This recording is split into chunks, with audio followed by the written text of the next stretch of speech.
Thank you. Hello and welcome, incredible leader. I have a really good topic today, which I think we can all relate to. I don't care what your job is, I don't care what you do, because I think this just happens for us all where we procrastinate. You might even want to do something and you're excited about it and you still procrastinate. Who's with me? Who can relate?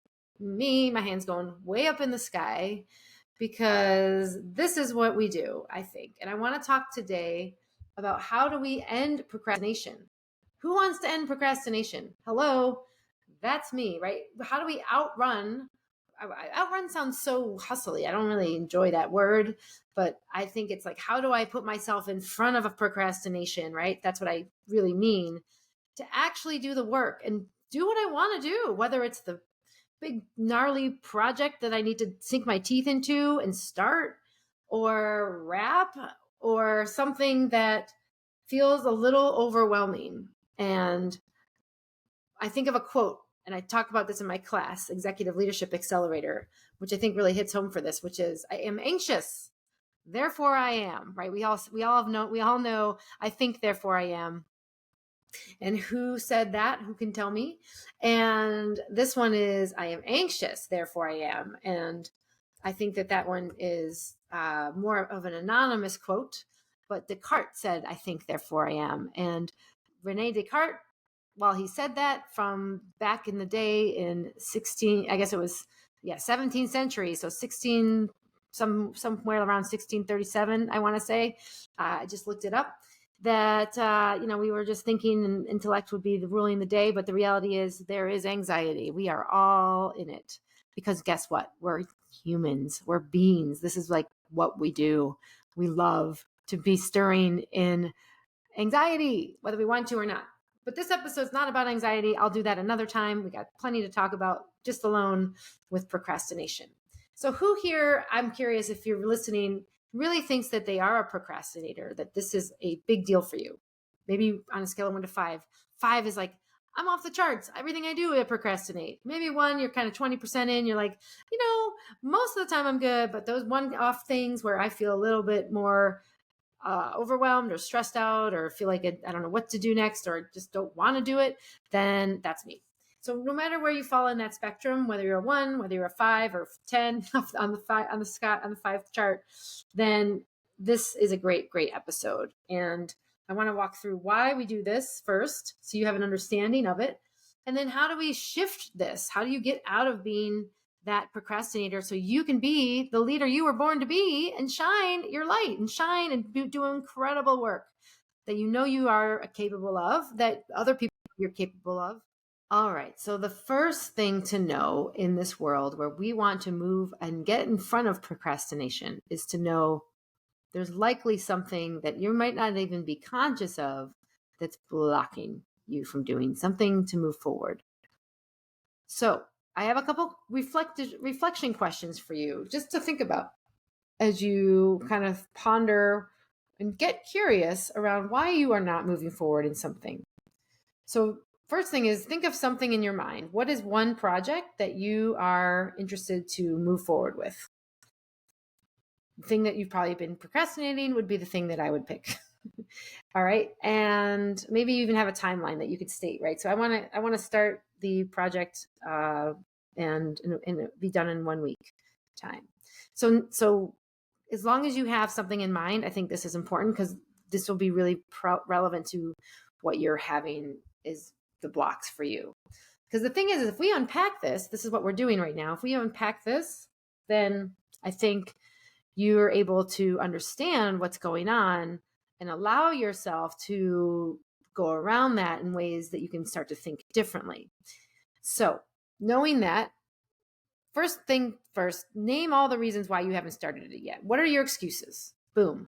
Talk to me. What are your excuses? Just say them out loud to yourself. If you're thinking about it right now, maybe it's like, I don't have the time.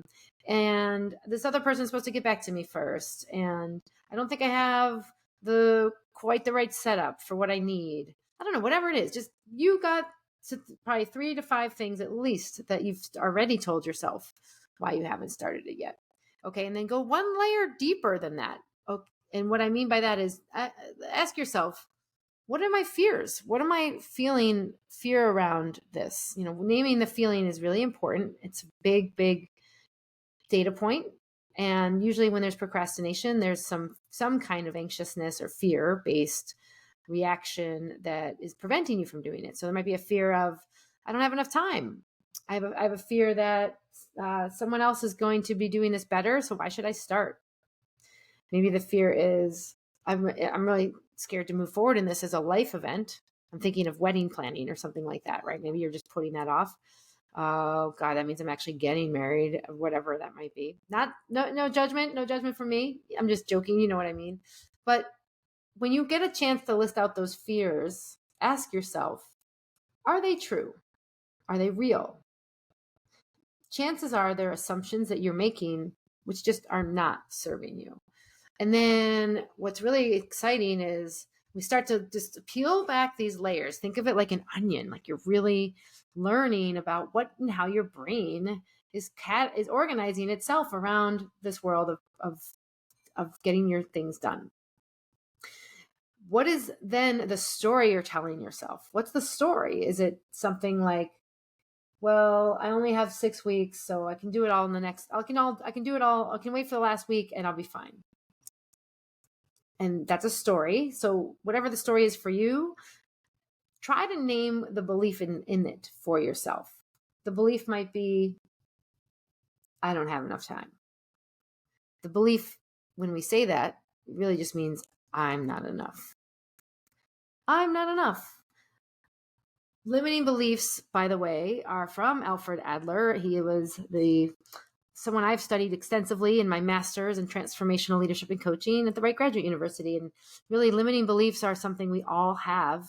And what Adler said is that every human on the planet is born and has limiting beliefs because of our families and how we are perceiving the world, others, and ourselves. And therefore, these beliefs shape our entire world. They're not true, but they're what we think is true. And then we grow up and we realize, or maybe don't realize, that these beliefs are false, that these are just simply beliefs. They're not true. So the fact that you may not have enough time is a reflection of knowing you're not enough in itself, which would be the empowering belief. And then the cool part you get to do is we shift it. So we can now move into a new space, literally transforming these new old, well, I guess they're old limiting beliefs into new empowering beliefs. So I am enough would be the empowering belief. And you can do that for all the beliefs that you have. So now we start to see, oh, this is why I haven't started.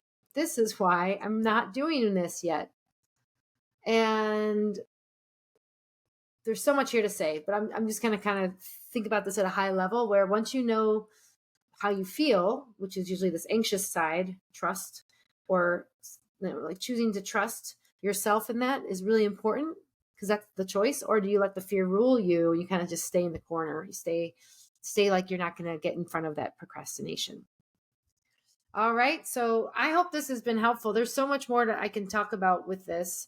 I think the big thing is, once you have these empowering beliefs out, are you ready to move forward trusting those out? And this is where I think the rubber meets the road because we don't know how to act with these new beliefs because they're not what we know. We know the old beliefs, the historical limiting beliefs.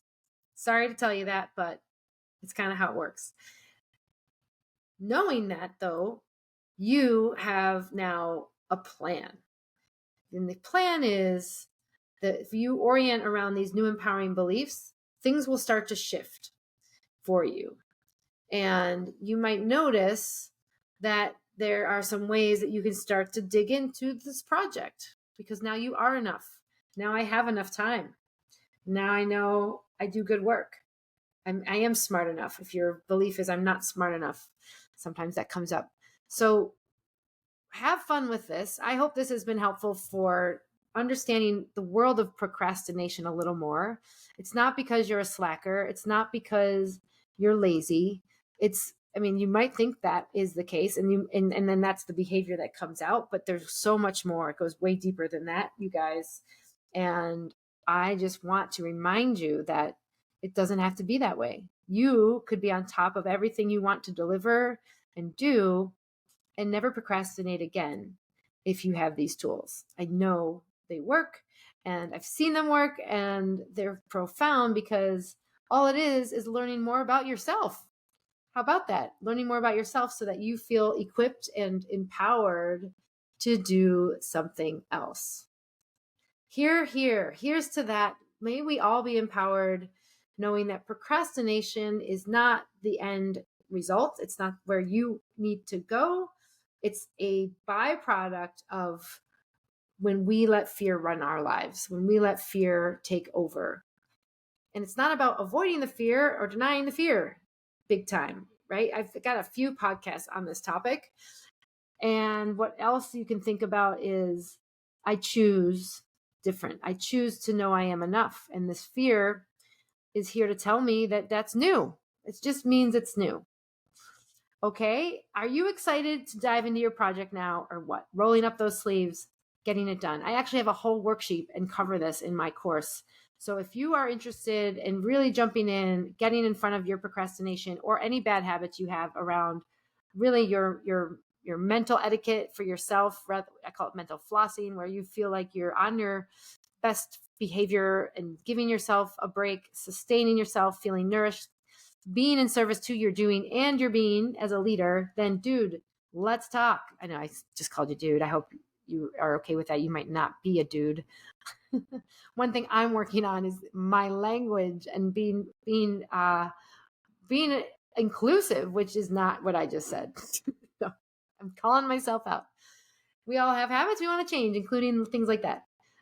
Thank you so much, everyone. I hope this was helpful, giving you a taste for what's possible for you. No, you can master your own emotional intelligence. That's really what we're doing here, breaking things down piece by piece. And I am excited for you. Whatever that next project is that you want to tackle, I know you're going to go for it. I'm excited for you. I'm rooting for you. I am cheering you on from the sidelines. And know that I'm here. Know if you need any help, just reach out, reply back, send me a message. We can talk. I'm happy to share more. Thanks so much. And I hope you have a wonderful, incredible day.